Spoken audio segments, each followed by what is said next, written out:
What? I didn't book a plane ticket for you. Isn't it obvious? This is a family vacation. That old lady should go home and clean. If the house is dirty when we return, I'll definitely banish you from the family. I was dumbfounded by Catherine's words. I had come to the airport looking forward to today's trip. To find out that my plane ticket hadn't been booked and I couldn't go. I had endured all the unreasonable things Catherine had done up to this point. I had forgiven Catherine because she was family. To think this was the result, I was taken aback. It seemed I was the only one who thought of us as family. Catherine clearly told me that I wasn't part of the family. So, I should take action as if I'm dealing with a non-family member. I decided to clean thoroughly. With that decision, I turned on my heels. My name is Harriet, a 64-year-old housewife. I live with my husband, Michael. We have one son, Bob, who got married a few years ago and has his own family. I want to marry her. That's how Bob introduced me to Catherine. Apparently, they were colleagues at the same company, supporting each other since their employment, sometimes challenging each other as rivals. Over time, Catherine became an indispensable presence for Bob, leading him to decide on marriage.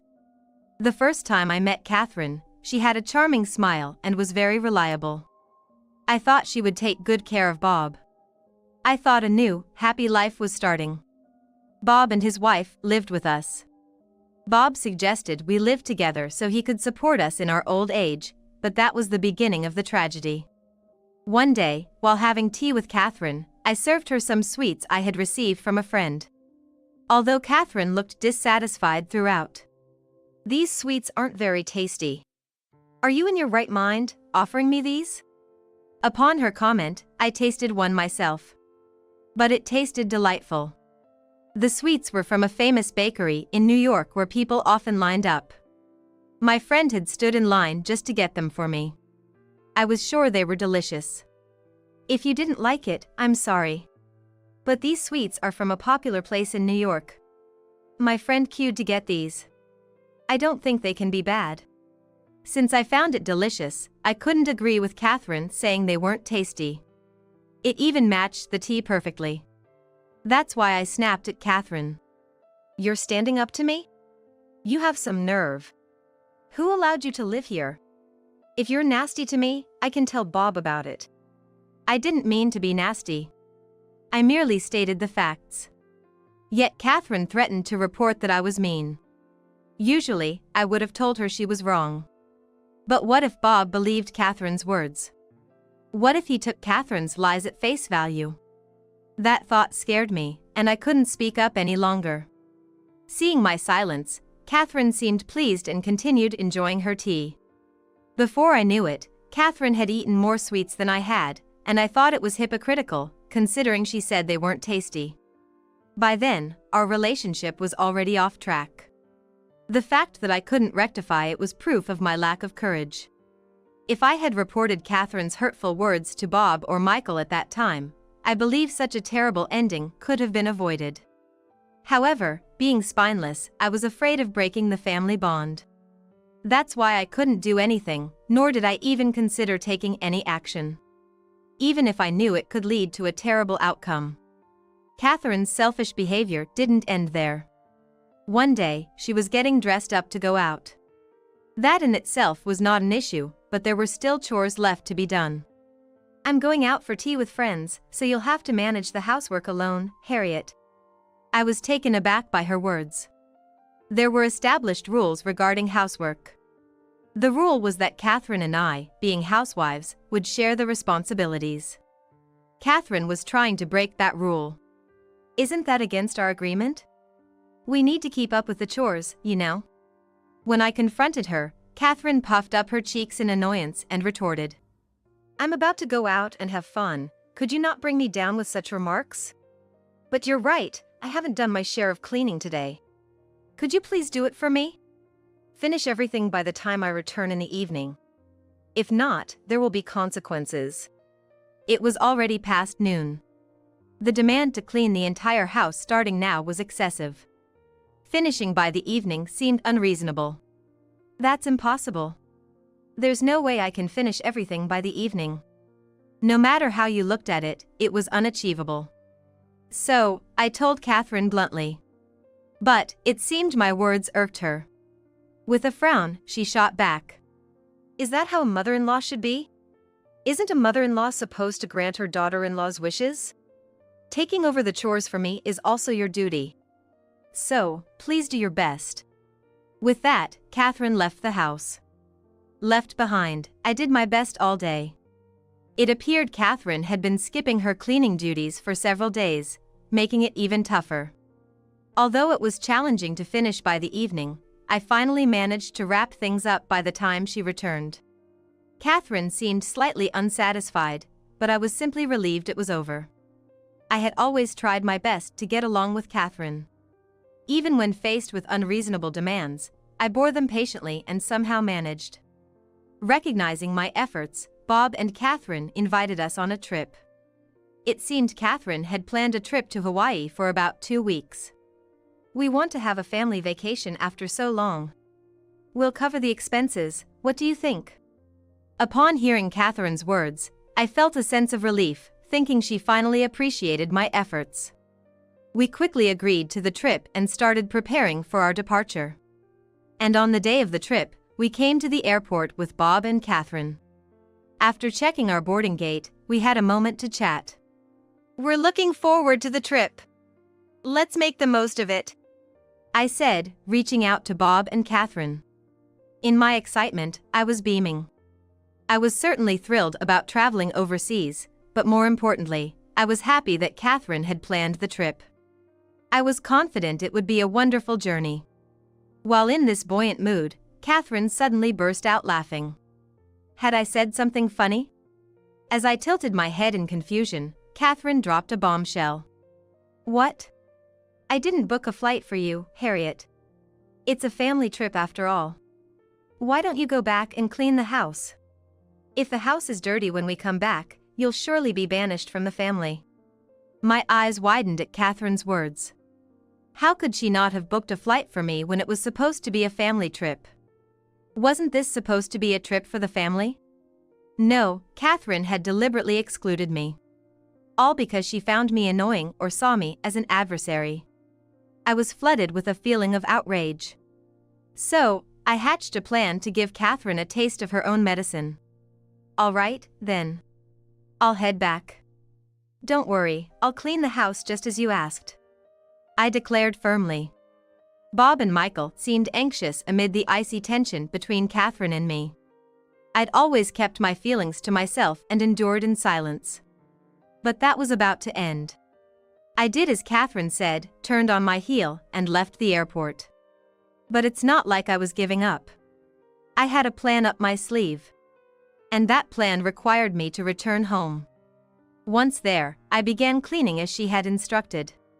But this time, I went above and beyond the usual cleaning. Throughout the day, I made various arrangements. First, I booked an extended stay hotel. Then, I hired a service to move all my furniture to this new place. Once everything was shifted, I gave my old home a thorough cleaning. I vacuumed, mopped, and even re-waxed the floors. If I was gonna clean, I was gonna make it spotless. With the cleaning done, I left my house and moved into the extended stay hotel. The next day, I visited a real estate agent. I decided to demolish my house and sell just the land. After finalizing the paperwork, I learned it would take about a week to level the house. Since Catherine and the others would be back in 2 weeks, that wouldn't be a problem. As my old home was being reduced to rubble, I lived in the extended stay hotel. A week later, I was informed that the house had been successfully demolished. I visited the site and found it was completely cleared. There was no trace of the house I once called home. It was a bittersweet moment, but the satisfaction I felt was immense. Now everything was set for my revenge. All I had to do was wait and see how Catherine would react. With 1 week left before they returned, I continued my search for a new home. And then the day arrived when Catherine and the family were due to come back. By then, I had found a few potential new homes and was just waiting to discuss them with Michael. While I was relaxing at home, my phone blared with an incoming call. I had a hunch who it was, but I checked to be sure. It was Catherine. Hello? What seems to be the matter? Honestly, I wasn't eager to talk, but I was curious to hear her reaction to my handiwork. Catherine's voice, laden with panic and accusation, blared through the phone. This isn't a what seems to be the matter situation. Where are you right now? The house is a mess. Get here as soon as possible. It seems that Catherine and the family have already reached home. And seeing the plot of land where our house used to be, they probably wanted to clarify the situation with me. I just cleaned up like you asked. What's so bad about that? Did I do something wrong? Yes, all I did was clean. She had warned me about leaving the house dirty, so I cleaned it thoroughly until not a trace was left. Yet, she's reacting like this. I find it quite unfair. I know I asked you to clean, but not like this. Are you out of your mind? Everything's gone. We can't even live here now. True, it'd be impossible to live there as it is now. All that remains is an empty plot of land. And that land is already listed with the realtor, so it's not even ours anymore. Well, you said to clean. If you're unhappy with what I did, why not buy the land and build a new house? Though I doubt you guys, who relied on us for a living, could afford to do that. The truth is, the reason we lived together wasn't just out of concern for our old age. Bob and Catherine were struggling financially. Bob's salary wasn't enough. Due to the economic downturn. They were managing well until Catherine quit her job. But after that, Bob's salary was significantly reduced due to the recession. Because of this, Bob found it difficult to even live on his own salary. Bob had approached Catherine several times, asking her to find work. But she insisted on being a full-time homemaker, saying it was her dream. With no other options, Bob turned to me for help. When I heard about their situation, I immediately suggested we move in together. Living together would lighten their burden, especially with the $2,100 monthly mortgage I was covering. To be honest, money wasn't an issue for me. With the condition that they'd use this time to get back on their feet, we decided to cover all their living expenses. That was the real reason behind our cohabitation. What? I had no idea about this. I thought you were just living on a pension. It's true that the average person couldn't do what I did. $2,100 a month is quite a lot of money, and if you're paying that every month, only someone with significant financial leeway can handle it. Not to mention, I was covering the living expenses of my eldest son and his wife. That sum must have been pretty significant. But I could afford it. Because, in fact, my family has been running that famous international business conglomerate. My nephew has taken over now. Remember when my father passed away last year? We have more money than we can use.